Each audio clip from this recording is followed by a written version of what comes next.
RTP. Ay, qué tramontana me hace arrancar riéndome. Dios mío. Bienvenido, don Antonio.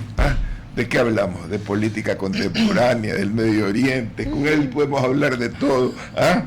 ¿Con qué arranca? ¿Qué pregunta le nace a usted? Para darle la bienvenida a María Fernanda. ¿Me permite? Lo mejor que podríamos hablar, si usted lo desea, sí, es de Garza Roja, ahí en el muelle. Yo encantado, que hace tiempo que no nos sentamos claro, de Emilio Estrada. De Emilio Estrada, lindo lugar, una añoranza y una nostalgia. Tenemos que ir para que usted disfrute de los cambios de Garza Roja y no me haga hablar porque me lleva a la cultura. Vamos, querida. Lo saludo con cariño, como siempre, don Ramón. Doña María Fernanda. Astrid, Pame, a todos ustedes. Hola, querida. Bella.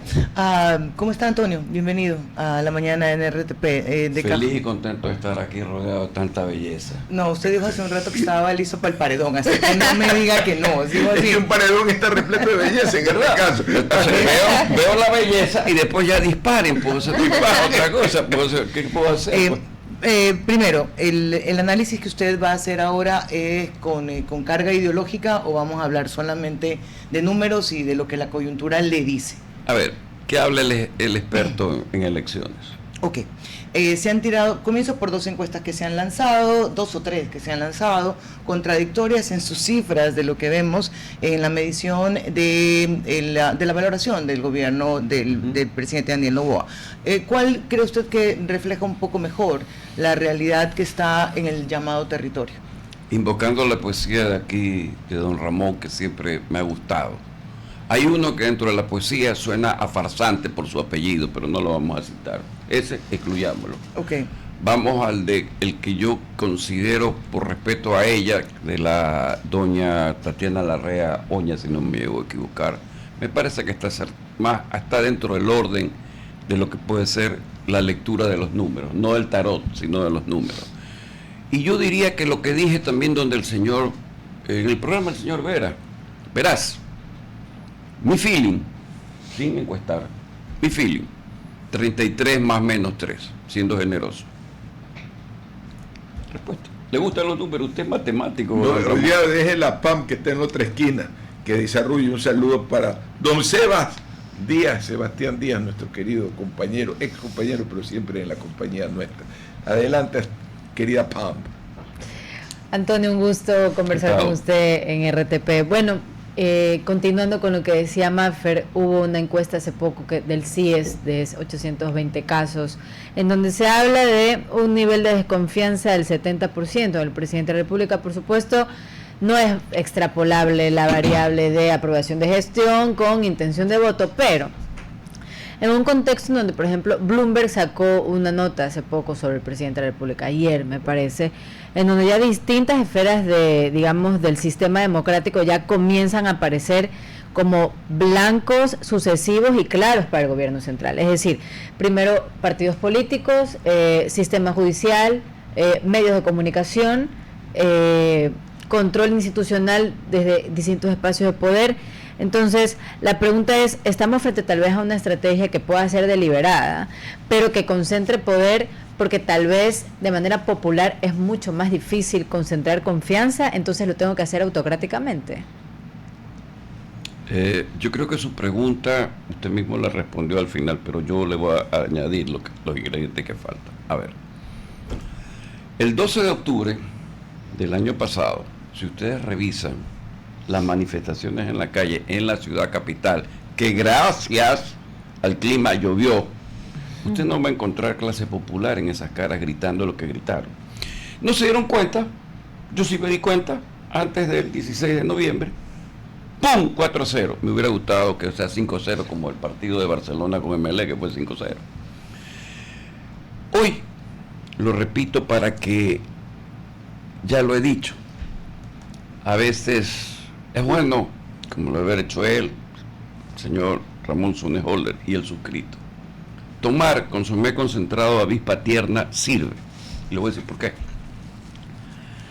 Está bien que el actual mandatario tenga los carros que tenga, pero está mal, y es un mal síntoma de lo que yo llamo el coraje, la ira, la rebeldía y la rebelión, que alguien le grite lo que le gritó. porque ya comienzan a haber manifestaciones donde tal vez él, siendo quien es y respetando la jerarquía de su cargo, no conoce la calle. Y la calle, la esquina, el barrio, es donde uno aprende. Y lo que más debe tener uno es la sensibilidad de que ese grito, más allá que, por supuesto, no lo considero prudente, pero pueden venirse otros gritos, pues, y pueden hacer coro. Y si hacen coro, no sé qué calla después del coro. Astrid, no sé si está respondido a la saciedad. Ah, perfecto, con el like. Le dio like. Le di like. Quería, ya que estamos justamente con métricas, y quería consultarle algo. El día de ayer salieron las métricas de Comunicaliza. Hay que ver y ver también, observar muy bien hacia dónde apunta cada encuesta que en estos momentos sale, en pleno periodo preelectoral. Pero quería algo porque me llamó mucho la atención dentro de estas métricas y de lo que se está hablando sobre aquellos. Por ejemplo, cómo se percibe el nivel o el momento de la situación del país, ¿no?, en estos momentos. Y hay una percepción muy negativa por encima de la positiva. Pero, junto con esta, hay otra percepción, que es la situación de tu familia, que la pone Comunicaliza juntas en estas métricas que ha mostrado. Y ahí la percepción es positiva por encima de la negativa. ¿Cómo podemos leer que el país, que la familia ecuatoriana pueda ver de lejos la situación del país mala, pero la de ellas de una postura buena? ¿Cómo se lee esos resultados?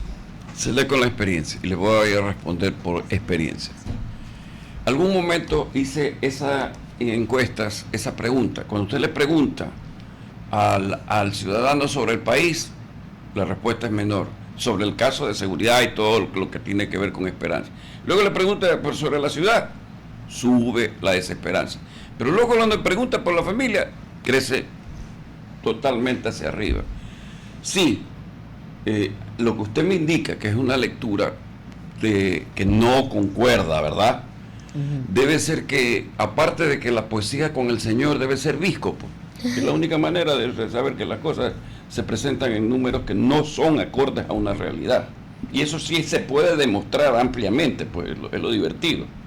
Pero bueno, a veces le permiten a muchos hablar y hablar sin razón. Y quiero hacer una repregunta rapidita con esto mismo, porque la lectura que yo decía y anticipaba que se está dando en torno a estas métricas es que existe un crecimiento de la clase media y la clase media alta, y por eso la perspectiva o la percepción ciudadana. Usted hablaba de una desconexión total de la realidad, pero a ver, llegar a la desconexión o mostrar tal vez estas métricas, no sé, no puedo decir si bien o mal que se han hecho dependiendo a la muestra que han tomado, pero bueno, llegar al punto de ahora aseverar eso, ¿se está creando algún tipo de discurso o una línea narrativa hacia dónde? Avenida San Borondón hay un club distinguido, aniversario del Banco del Pacífico. Fue un tropel de seguridad propio de quien estaba ahí. Pero ¿sabe qué pasó? Que el tropel salió a toda fuga. Alguien que tenía un vehículo se quejó, pero se quedó callado, pero unos jóvenes que estaban ahí gritaron por eso. Entonces, ¿cómo es posible que haya una métrica que esté en un momento determinado y esté existiendo algo que en la clase alta, el club, ya sabemos cuál es, no lo van a nombrar, esa juventud que es millennial, les disgustan ciertas cosas? Okay. Hay que entender las cosas como son. Usted arrancaba diciendo un 33 más menos de aprobación de gestores. 3 más menos. 3 más menos. ¿Dije algo mal? Ok, ya me corrigió. Pero margen de error se llama. Margen de error. Dentro de eso, ¿cómo se debe entender? Porque tú dices 33 y dices, pues no va mal, o va bien. ¿Cómo se lee? El problema es cuando comienza el menos a bajar, pues, ahí es el problema. A ver, aquí hay que entender las cosas, y esto no, yo quisiera que los señores que van a examinar del gobierno esto y van a hacer sus informes, sepan entender que no estoy en contra de nadie, sino advierto. A veces las cosas tienen que, con la proyección a futuro de lo que existe en la dinámica de la política, evitar la caída libre, evitar explotar como el transbordador Challenger, hundirse como el Titanic y derrumbarse como la Torre Babel. Nada más. Abierto. Prendo el foco de alerta. O sea, los sensores me están diciendo, ustedes hagan lo que crean bien, son millennials, yo ya soy como el señor Sonnenholder, baby boomer. Pero no es la primera vez que cae el gobierno nacional en aprobación indiscutible, no importa que se le está bien. Okay, pero lo que digo es que igual tiene, eso es el desgaste de gobernar. Claro. Viene con eso, ha subido y ha bajado. Esta, ¿por qué la presenta así como de advertencia? Que pudiera venir algo estrepitoso. Mira, María Fernanda, cuando usted saca 60-40 en una consulta popular hace un año y viene, como podríamos llamar, bajo un esquema, entre comillas, de maldición en noviembre, otra vez, unas elecciones seccionales que son el 29, la pregunta es, ¿hay atención médica? ¿Hay seguridad? Sí, combatiéndose, pero falta mucho. Lamentablemente, hay una guerra en el Golfo Pérsico que lo único que nos hace es importar costos altos, desde el flete hasta las materias primas. Exportamos petróleo, $80 el barril en crudo. Esto lo sostiene no yo, sino el señor José Javier Orellana Hiler. Y si no me llevo a equivocar, el producto terminado que se importa cuesta 110. Tiene que sacar un subsidio a lo que sea, del combustible, de lo que pasa. Bajo los considerandos que hay una subida de precios, no porque sea la administración gubernamental mala, sino que hace que se trasladen costos directos e indirectos, ¿a dónde va todo eso? Eso se traslada al ciudadano, al bolsillo. Correcto. Y viene la historia suya del Chiro, ¿no? La furia del Chiro. La furia del Chiro, pues yo ya no sé si la furia del Chiro... Estamos analizando el gobierno, pero hay otros vectores que aparecen en todas las encuestas. El poder de la fuerza del correísmo, del correato, como lo quiera llamar. ¿Cómo va ese juego? Y la falta de lo que llaman tercera vía, otras opciones. Pareciera que las otras opciones estuvieran anuladas. ¿Ve algún espacio en esta confrontación de un monstruo que le dan duro pero igual no muere, y del otro monstruo que le pueden dar duro? Monstruo me refiero del fenómeno del correísmo, que le dan dura y no mengua, y del novoísmo, que tampoco mengua significativamente. De la lista 5 de la cual usted me habla y se refiere, y de la lista 7 de la cual usted me habla y se refiere. De la 5 está cancelada ahorita, que tiene que agregarla, porque está suspendida. Pero va a haber una 5 Plus, o sea, una 5, estoy de acuerdo, muy buena. A ver, en este momento siempre ha existido el anticorreísmo, que ya sabemos, lo hemos bautizado, pero al mismo tiempo, hoy hay un antinovoísmo. ¿Hacia dónde van? Hacia lo que se llama, se conoce, se dice, se denomina tercera vía. Pero vamos a ponerlo en términos de calle. Cuando un bacán de barrio y otro bacán de barrio chocan, siempre en el medio de un apaciguador. Y ese es el que se lleva todo, ¿verdad? Entre los dos bacanes del barrio, lo único que tienen que tener es una regla clara. Cuando cae el uno al piso, déjalo que se levante y no lo golpees en el piso. Eso es calle, eso es barrio, eso es esquina.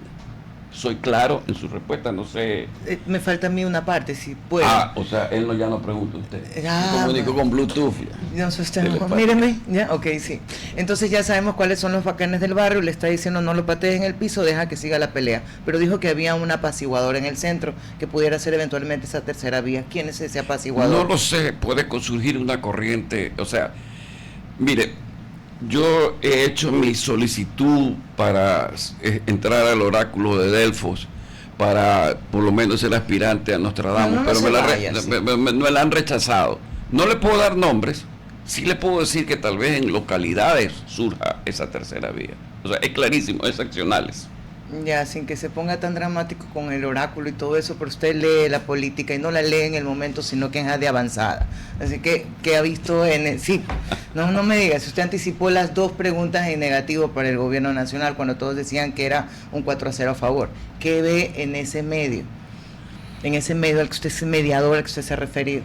A ver, Si voy a Guayaquil y escucha el actual mandatario, le diría que las condiciones para su señora madre, muy respetable, no son las más adecuadas.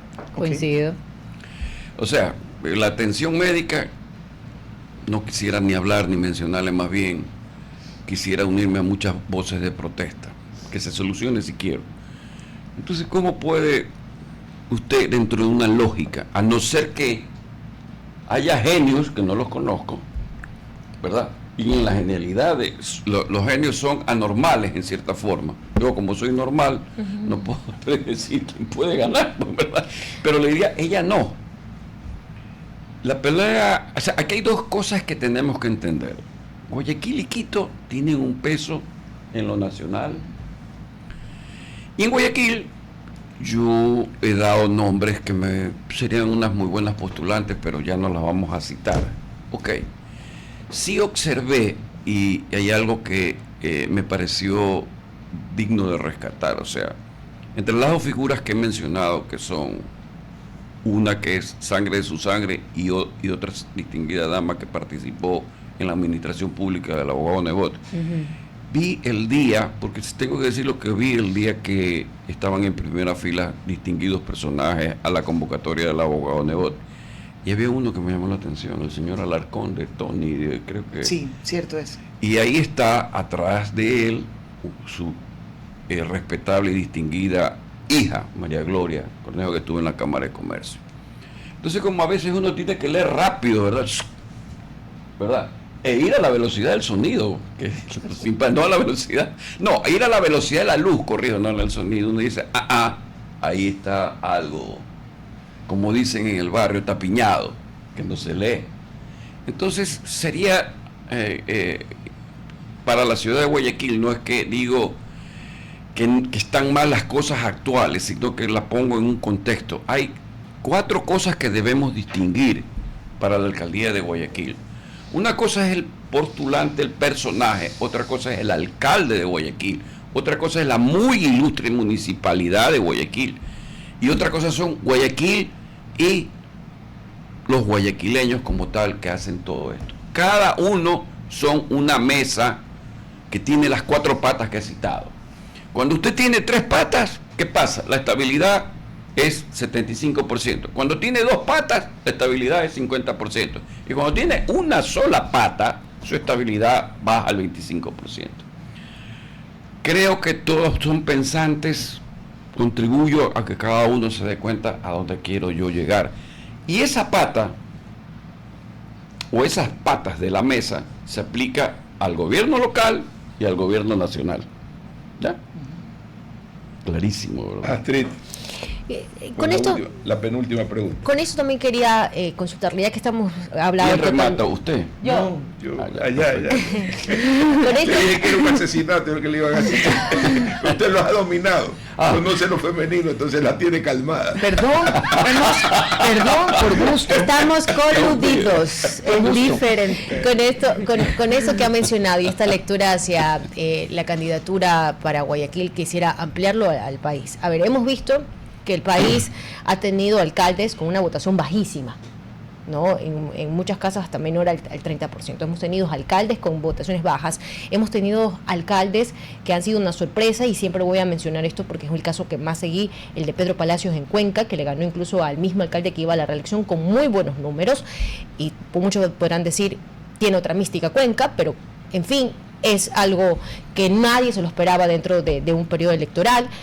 Con la actual situación en las cuales, por ejemplo, hay ciudades principales como Guayaquil, Cuenca y Quito, en las cuales se están disputando estas dos organizaciones políticas, Revolución Ciudadana y ADN, su participación y figurar, pues yo creería de manera bastante fuerte con nuevos cuadros. ¿Cuál es la posibilidad de tener en esta ocasión candidatos o autoridades que tengan una aceptación y una votación real y mayoritaria, el 30% en estas elecciones seccionales? A ver, experiencia.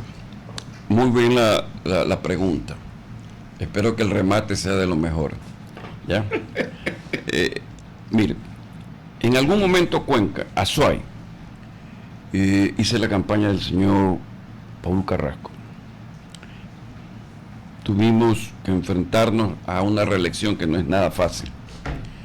Pero ahí viene el hecho cómo usted estratégicamente hace las cosas y arma los equipos. Paul, la campaña fue a full y teníamos el problema de arrastrarlo a Marcelo Cabrera contra el señor Granda, alcalde a reelección, con tranvía, con todo el gobierno encima. Se llegó, jaque mate al rey. Cuando me habla exactamente, y le cito el caso, que sí lo viví, el señor Jorge Yunda en Quito, la primera campaña. ¿Qué pasó en esa campaña?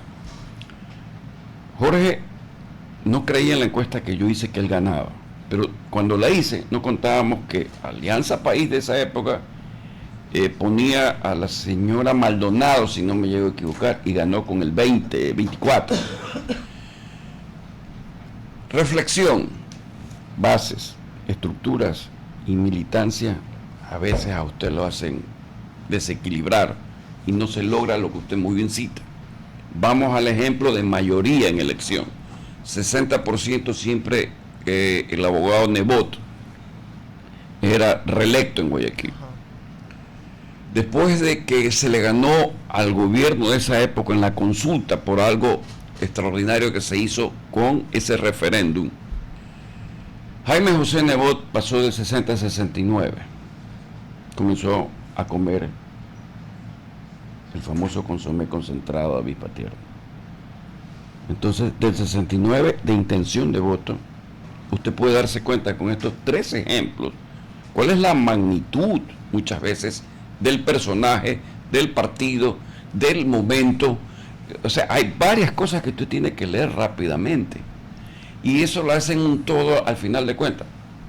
Me gustaría, yo sé que eso es su pregunta, participé en Arequipa en una elección donde hay balotaje justamente para elegir el presidente regional. Por supuesto, hubo segunda vuelta para haber una mayoría entre una distinguida dama con quien hice la campaña y un señor X. Y lo observé, esa es mi única campaña que la hice por Skype. Eso que en mi vida había hecho una campaña por Skype, no físicamente. Observé al señor, pues cuando íbamos a entrar al debate, que no la veía a ella y la despreciaba.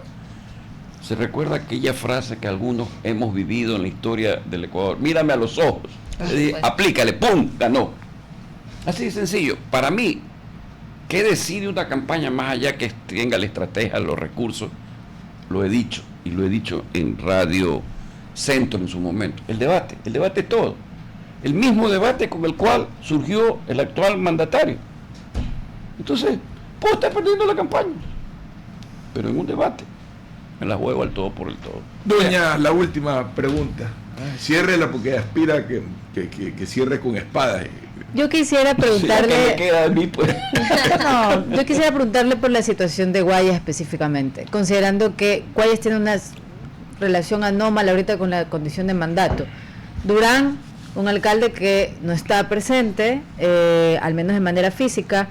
Guayaquil, con un alcalde no sentenciado, pero privado de su libertad. Y Guayas con una prefecta saliente, y en donde se está de alguna manera terciando liderazgo allí.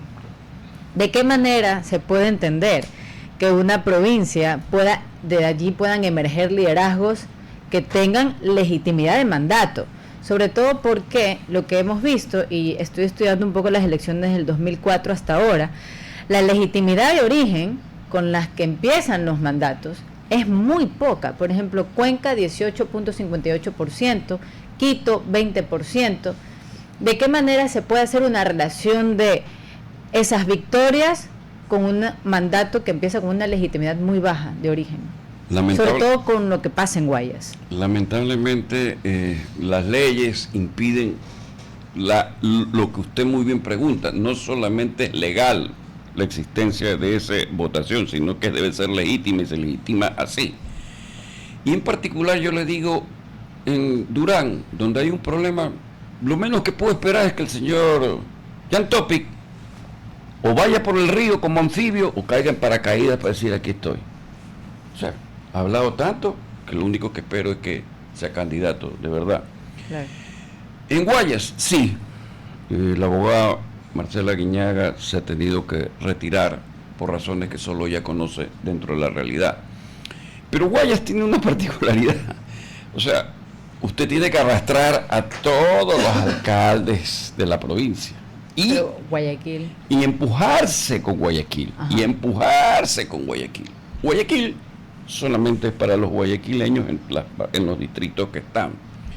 Entonces, las lecturas que usted bien precisa de esa legitimidad, que yo coincido, tenemos que ver que hay esa reforma, más allá que puede ser más costoso para el erario nacional, pero en verdad, tú quieres ser de verdaderamente legitimarte. Entonces tengo la mayoría sobre la base de los votos válidos. Que haya segunda vuelta en alcaldías. Correcto. Todos ganamos más. Todos ganamos más. Que se ríen entre los dueños.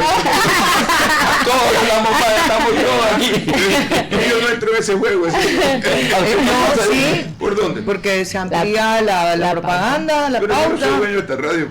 Entonces ya, pues. No se ría. Pero le toca utilidades al final, porque, o sea, eso no se valió. Ya estoy jubilado. Ya está jubilado, pero de alguna manera le toca algo. Pues, o sea, eso es lo simpático, o sea, no porque sea ganar más, sino por el mero hecho de que ganen la legitimidad. O sea, ganen la legitimidad, y es válido porque no lo voy a negar. Justamente, cuando gana Jorge 24 y la señora se le puso a 22, y fue a última hora. Cuando vuelve a ver esta situación en Quito, nuevamente el señor Yunda con el señor Pavel Muñoz, sino que vendemos los registros. Si nos ponemos a ver a Guayaquil y a Guayas, son la excepción, si se pone... y Manabí, donde hay un empuje, una raigambre propio de una lista 5, o 5, o 5 y medio, o 5 plus. No sé, pero así son los registros que uno revisa numéricamente. No queda otra cosa, veas cómo ya me ponen la valla. Ya me barajan. Vamos a corte comercial. Me barajan a mí en el placer de ver este debate de tres damas versus un tigre. Versus un tigre. Yo no soy ni tigre, yo a esta hora del partido no sé ni qué. Estoy feliz de estar aquí, pero bueno. Por eso estás feliz, porque aquí te transformas en un tigre. Gracias, un abrazo. Vamos al corte comercial.